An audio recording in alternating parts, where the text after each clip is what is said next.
So my question for you to frame this teaching demonstration is to basically ask you, how does Texas history connect to the larger history of America? And why is that important to consider when we teach?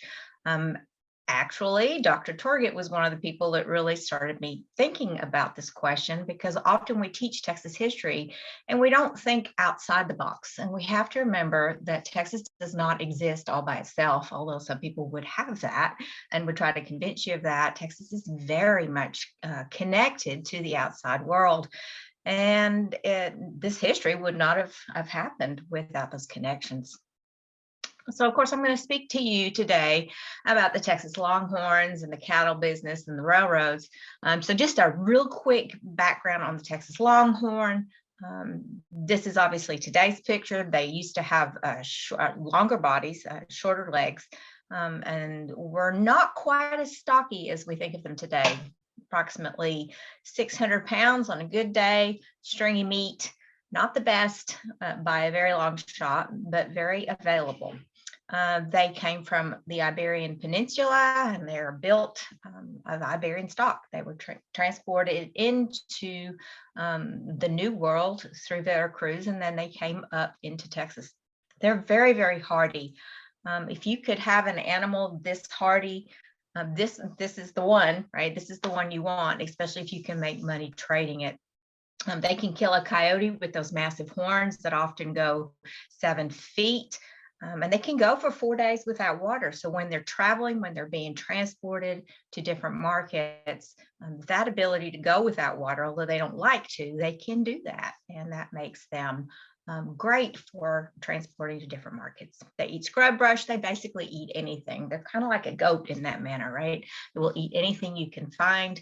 High immunity to different things, including tick fever, that will bring down a lot of the livestock trails in the latter part of the 1800s. Extremely easy births. It's not like watching, say, Dr. Pol on TV and seeing how all these people, all these cows have problems with births. Livestock, the Longhorns have easy birthing rituals. I don't guess it's a ritual, is it? Anyway, they very easy birthings, and so you don't have to be present, and they are extremely low maintenance. So this is our basic cattle that we're going to talk about, although they do interbreed later on with Herefords and Shorthorn cattle that comes from England and comes across from the Carolinas. This is basically our Texas Longhorn that we're going to talk about. So bringing cattle to Texas, obviously, is going to come up from Veracruz and come up into the areas. A lot of those regions will focus on mining centers in what becomes Mexico. But before we need to worry about that, the Longhorns that we know of will come into Texas approximately 100 years before the Anglos arrived. And the Spanish establishment of the ranching industry is incredibly important towards the future of the Texas livestock industry. Alonso de Leon came in 1686, which, as you know, of course, La Salle came in 1685. And so now the Spanish want to go ahead and check him out. And so he'll come up on several entradas to come up and look around and see what's going on in Texas. And with him, he will bring some livestock, and he will leave a mating couple at the different rivers all the way up from the Rio Grande to the Neches. And the plan on this is to go ahead and have them repopulate, so that when they come back for different expeditions, there'll be some cattle right there for them to eat. This is followed up later on by Domingo Terán, who will open the first ranching centers in East Texas, and they will also leave cattle behind. And then Marquis de Aguayo will bring in a lot of different livestock, and it will help populate the San Antonio areas. And by 1750s, you see thousands of livestock that are basically feral and roaming around San Antonio, this ranching industry right here, and then coming up and along the coast and going into East Texas. So we see the establishment of the large Spanish ranches in this time period of the people who actually come in and settle, and they will become very wealthy within the Spanish people who are living in this region. They become the elite class. They have large houses, ranches, not the large houses like you would think of, but large by that standard. And they also have peones who are working for them and helping them raise this cattle. Laredo's founder is a perfect example of that. Tomas Sanchez and Vasquez Borrego will partner up and they will help found Laredo. But the one thing that will reach out as far as those drives that coming down that are leaving from Laredo and going down into Mexico are the first drive out of Texas will be during the American Revolution, 1779. And during this time, the Spanish are helping fight the American Revolution. And the Louisiana governor at the time, Bernardo de Galvez, of course, Galveston is named after him, he will request some livestock to help feed the Spanish troops. And so 2,000 cattle is gathered in the San Antonio region. They think 3 different ranches will put in this livestock, and they will head towards New Orleans to start feeding the troops. Now, whether they actually made it or not, we don't know. But what we do know is over the next 3 years, 10 to 15,000 more livestock or head of livestock were driven from Texas towards that region. So it's really important that we think about the progress. About 40 years after that, which is not a long time in the span of things, Spain and the United States will go ahead and agree on the boundary lines of the southern and western regions of the United States, right, with the Adams-Onis Treaty. And so you will see this clear division of the land that will come to be known as Texas. The South is at this time, I don't want to say basically divided, but you can say, even though there are some interchangeable instances, you can say that livestock, grains, corn, wheat, all these grain stocks are going to be raised up here. And we're going to have a fewer amount of slaves in this region right here, Kentucky and Tennessee, Arkansas and Missouri specifically. In the lower South, you're going to see the larger plantations. You're going to see cotton plantations, rice and sugar along the ocean, and they're going to require more slaves to produce their products. Now, like I said, these are interchangeable, and you will see some large slave owners in the upper South, and you will see small slave owners in the lower South. But this is a fairly good way to look at that. And why it's important is because when people migrate to Texas, they will continue their traditions. The upper South will come in approximately this way over the mountains and then come in to Texas via the Texas Road, and they will settle primarily along the northern part, and then they will come down into the frontier region. And then the lower South will go ahead and move into this region of Texas, settle on the Gulf Coastal Plains, and they will raise cash crop economies. And just like the upper and lower South distinction, we will also have interchangeable where we have people raising livestock down here and we have plantation agriculture up here. And you can see this clearly by 1830. So Stephen F. Austin, of course, will open Texas up in 1821 to Anglo settlement. And by 1830, there are census records taken, and you can see that in this lower southern portion of Texas, that there's a 4-to-1 cattle ratio to people in this region. Part of that, of course, is because there are more people settled there. Part of that, of course, is because they're not raising as many livestock. Their industry is going to center primarily up the Opelousas Trail and into New Orleans and Alexandria and along this range, and then they will be shipped directly to the Deep South. And then in the upper region of North Texas, you will see that there's a 22-to-1 ratio where you have 22 head of cattle to one person in this region. Their business will go into Oklahoma or Indian territory at that time, especially after Indian removal happens in the Georgia region. And it'll go up here to Natchez, and this will again feed the plantation agriculture that's happening in the South. And you can see in a promotional, there were a lot of promotional newspaper ads trying to get people to come in and settle in Texas, right? And this is one which, if you do the math, it's just a tad bit exaggerate. Actually, it's probably a lot exaggerated, but nonetheless, this is an advertisement to try to get people to come and settle into Texas. And they're using Mr. John Dunman, who is right down here on the San Jacinto River. So again, he is one of those exceptions to the general rule.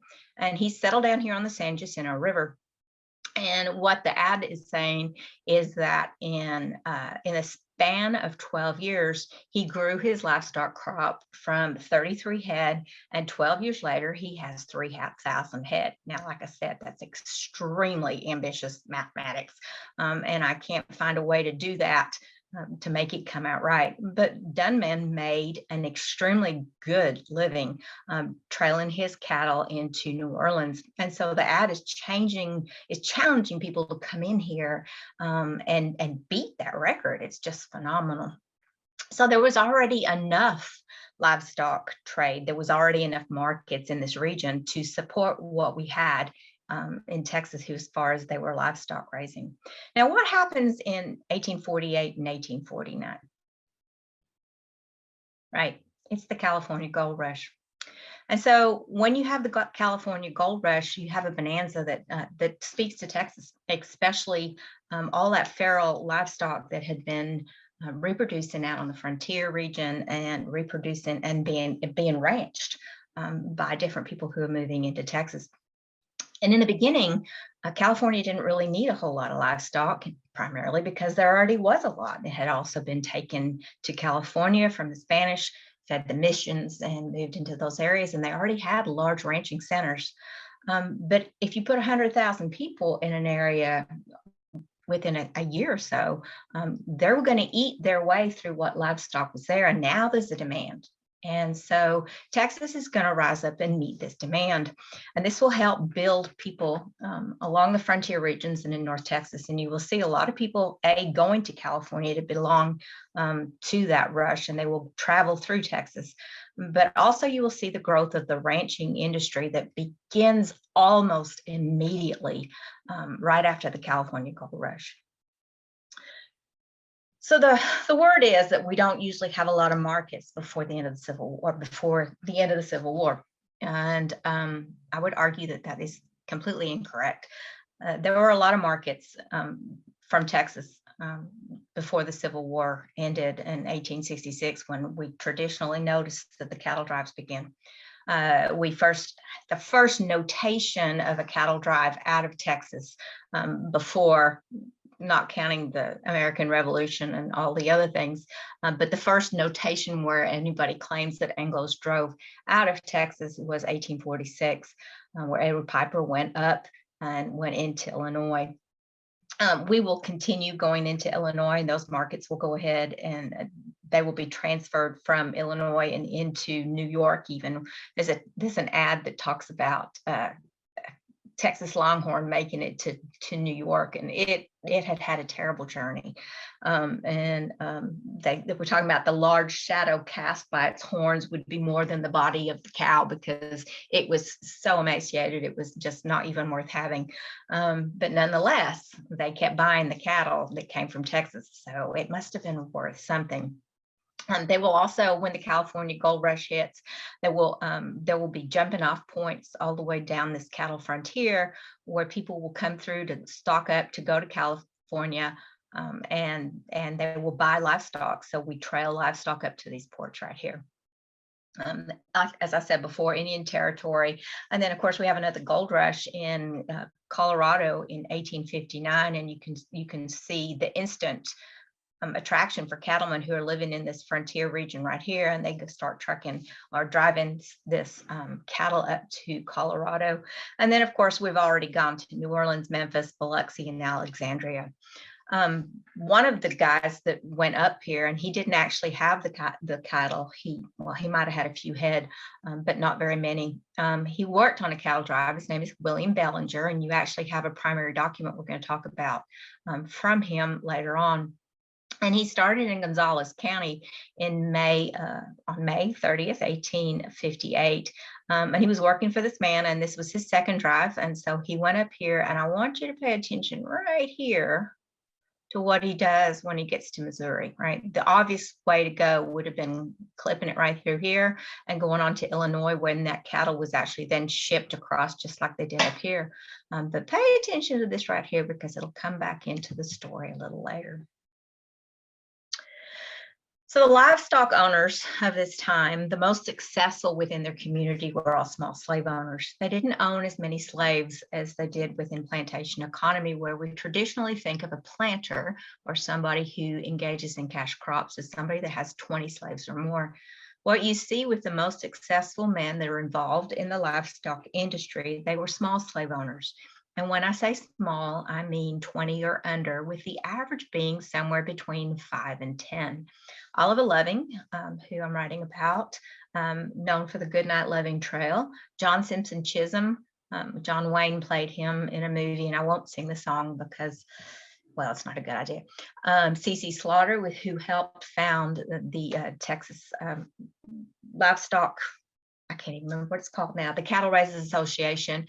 John Hunter Hernan was the richest man in Texas in 1860, and he was also a livestock trader and grower. You have Daniel Wagner, George West, and all these guys owned small numbers of slaves. I think Chisholm was one of the largest slave owner. I believe he had 13, or Len Loving had about the same. Anyway, Charles Goodnight usually gets a pass because he didn't own any slaves, but I have found a document that shows that he was working on trading slaves. So he would have acted as the middleman for livestock. So he doesn't get a pass either. So post-war, men are going to come back from the war, and the narrative always goes that all these cows were just roaming around Texas, and they were waiting for somebody to take them to market. Well, that's partially true. Yes, there were livestock roaming around Texas. They were primarily claimed by people who had stayed behind during the war and made a very good living selling to the Confederacy or to the Union, or whoever had the most money. They had already established all these markets and these trails, and so they knew exactly how to get where they needed to go. Men come back and they will follow that trail, right? The embargo will be lifted, and so all these markets will open back up. And Texas beef will form a new national, or it will bring Texas into the new national identity, right? The North and the South need beef, and the West too.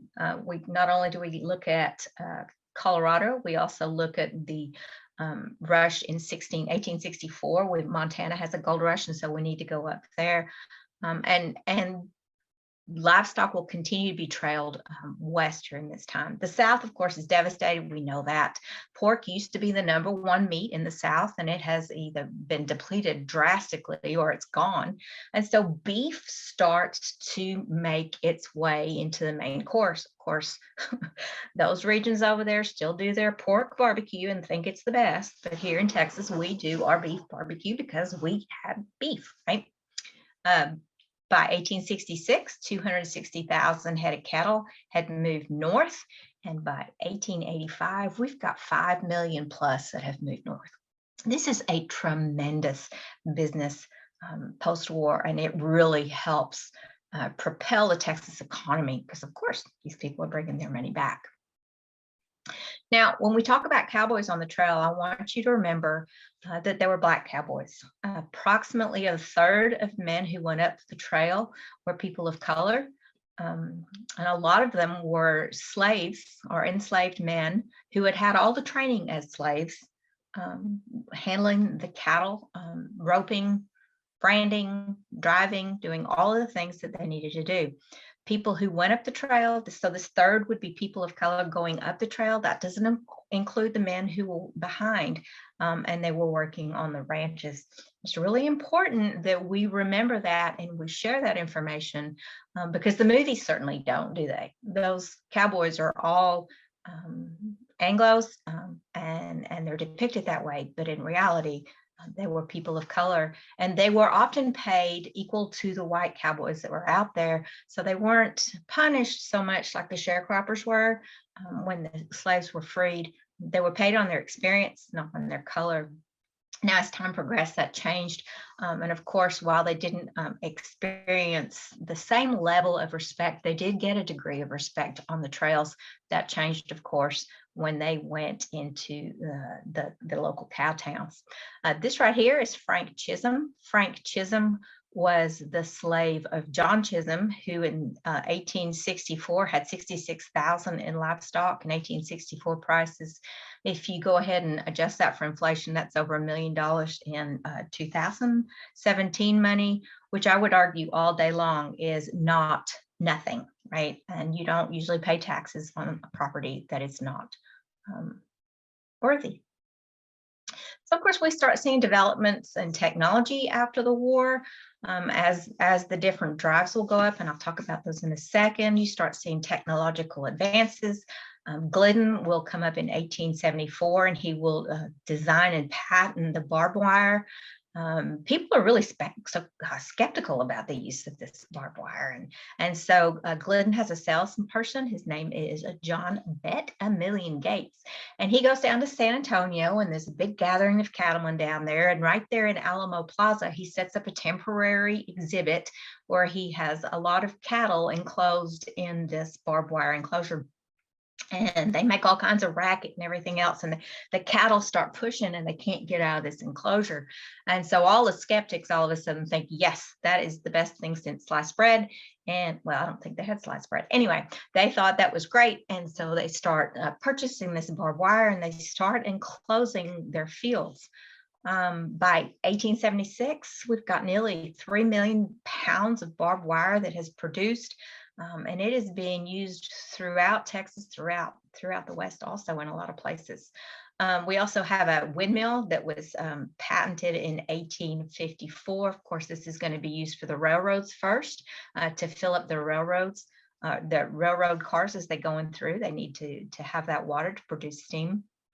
And it will also provide water for thirsty travelers who are going to California along the lower road. With this, you've got enclosures, you've got cattle behind barbed wires. You will see that there are a lot of problems with that, where people come through and cut the wires to get their cattle to different places or to watering holes if they don't have a windmill. The XIT, for example, we know the XIT ranch will install over 335 windmills on its ranch, which was the largest in Texas, with 3.1 million acres. Of course, it's put on the map right here, but it's actually all the way down in this region right here. And we'll see other people having ranches in these different areas, including the JA Ranch, which is a partnership with Charles Loving. You'll see the Lazy S Ranch that comes in here a little bit later, Matador, and of course the King Ranch, which is in this region of Texas. When people start enclosing their land, this begins an era of bigger business, right? It's not a case of an individual owner growing their own livestock herds and then transporting their market. What you see is big business coming in. We have a group of Scottish men coming in, for example, and establishing ranches. You see English people coming in and starting ranches. They're not on the trails. They're just handling the money, and they're not as involved. The XIT Ranch, of course, this land was sold to build the new Texas Capitol with Lady Liberty on the top. Now, Texas railroads have a terribly sad history before approximately 1890s. There was an attempt to build some railroads in 1839. Andrew Briscoe, who had started raising cattle, started planning a railroad, and he was planning at this point, even before the gold rush, to get to California. The Republic of Texas charters him a grant or gives him a charter, but he can't sell the land that he needs to sell to pay for the railroad ties because there's a rumor here that we are going to be invaded by Mexico. So he has a hard time doing this. By 1853, we have 20 miles of track from Harrisburg to Sanford. So here's Harrisburg, here's Houston. Harrisburg is right here, and it goes all the way. Well, I should have looked this up before I did this. Anyway, Harrisburg to Sanford. And so they have a big barbecue to celebrate. This is a momentous occasion in 1853. By 1855, we do start getting some acts to help build the railroads. And what you'll see by the end of that year is that Alleyton, they'll make this trek across here, and Alleyton will finally get a railroad coming from Harrisburg. This rail will be extended about 2.5 miles during the Civil War. So we have a little bit, and I want you to look at this region. This is down here in the southern part of Texas. And is this to export cattle? No, it is not. Cattle walks itself to market. What are they exporting that needs this railroad? Cotton, of course. And these counties down here are the largest cotton producing regions in the southern part of Texas. Of course, we have a lot more going east, as I'm sure Dr. Torget has told you. And so anyway, Alleyton becomes a really popular hub during the Civil War. These people need to go ahead and get their livestock or their cotton out to market, and so will send it by rail to Alleyton, and people with carts will go ahead and pick it up, and they will take it across to Mexico, so that the cotton trade will still exist to a small degree in the state of Texas. Now, railroad development in Texas is just as slow as it can be, right? And so you can see in 1860, while the North is expanding its rail, here we go in 1860 with Texas. We have one from Jefferson to the Louisiana border, and you have one down here in this region for the cotton planters. By 1870, the North has the Transcontinental Railroad. We're still kind of right here. By 1880, you have a little bit more. Things are going to happen. And by 1890, we're finally looking like we can get across Texas on the rail. Of course, by 1891, we will get the Texas Railroad Commission that was promised by Governor Jim Hogg when he ran for office. John Reagan, who had a lot of experience running or dealing with railroads, becomes the chair. And what they'll do is they will focus on the rates, because the farmers have had such a hard time getting rates that allows them to make a profit on their crop. And the Farmers Alliance has really pushed hard for this. And what this does is it helps the economy grow by helping the manufacturers within the state. Now, I want to flip back to the cattle trails really quick. The cattle trails from 1866 to 1890, of course, there is no railroad. So what they do is they will drive their stock to market. This right here was the old Texas Trail that came from Tennessee down through the mountains. And then we'll start seeing the opening of different trails as the railheads start moving further west. Of course, we do still take cattle west before or right after the Civil War, not just north. And they're taking it where they need, right? We already know they're going to go east-west after the war and go to the north. And they're going to take them to Indian reservations, places like in Fort Sumner, where the Bosque Redondo was housing all the Indians who had just made the long walk, which is equivalent to the Trail of Tears. These guys need beef. They're starving to death. And then again, it'll go up north also. Now, one of the biggest problems we're going to face is the Texas fever. Texas fever is a mysterious disease. They cannot figure out what it is. We'll find out approximately 100 years later the exact cause, but they do know that eventually that it's probably coming from this tick. Missouri had outlawed Texas cattle in the mid 1850s, and go back to the Bellinger map, right? What did they avoid? They avoided Missouri, and that was because in 1858 there were laws that said you couldn't go through there. So rather than face problems, they just skirted around the outside edge and went up this way. Texas fever will stop when the Texas cattlemen stop coming up. And so they make this connection. They realize that their cattle, which 90% of them are dying when they come into contact with Texas cattle, they realized that they need to put these quarantines in place, including the Winchester quarantine, which Charles Goodnight threatened people with his Winchester if they drove their cattle across his land. The one that's going to hurt the worst is in Kansas in 1885, where they completely outlaw the Texas cattle. The big die-up is really going to put the final nail in the coffin. The winter of 1885, 87. Those two winters are just brutal. The blizzards, just like we just experienced, is going to hit the southern plains, and the cattle can't escape. They're enclosed, and they will huddle up against those fences, and they will be crushed by each other. They will freeze to death. They're not like those emperor penguins that move around all the time. They just freeze to death, and thousands of them will die. The Panhandle will lose up to 75% of their stock. And then just to add more pain and suffering, there are years of drought that go throughout those years. And so a lot of these cattlemen are going to lose whatever they have. So we began with Spanish ranching, and I'm going to end with Fort Worth, also known as Cowtown, right? In 1876, you're going to see that Fort Worth is really not doing very well. This is the end of Reconstruction, and they're just not thriving. By 1891, you can see the change and the growth. And of course, that is going to happen because the railroad will come to Texas, and it will also go all the way through Fort Worth. I don't know if you've ever if you've been to Fort Worth and been to the zoo, there's a train right there called the tarantula train. And this is why they call it the tarantula. See the map? Imagine this is the head of the spider, and these are the legs, and these are all the trains that will start going through Fort Worth and making it an enormously popular region. One of those places that will benefit from this is Thurber, which you have a picture in your primary documents of a train track, and that is actually connected to Thurber, Texas. I'll talk about that in just a second.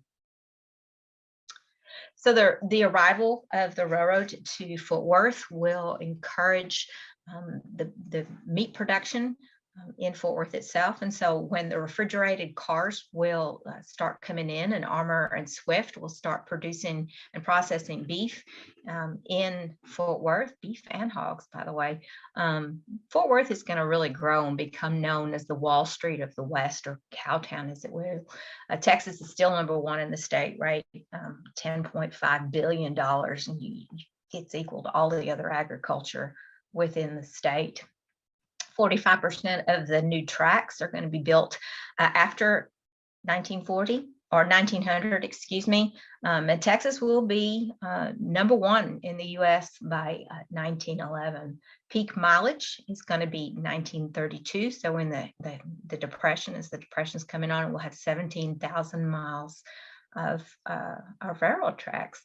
But when trucks start coming in, they start pulling the tracks out.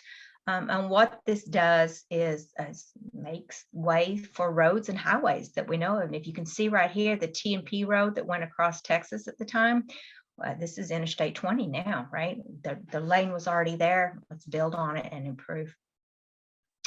So back to our question, how does Texas history connect to the larger history of America? And why is that important to consider when we teach? Well, the cattle came up from what we now call Mexico. This is Spanish cattle. We trailed cattle throughout the United States. It brought Texas into the economy by reaching out to the United States. People will migrate here to capitalize on that, and all the different opportunities that are connected to the United States is what makes the Texas economy as vibrant as it is today.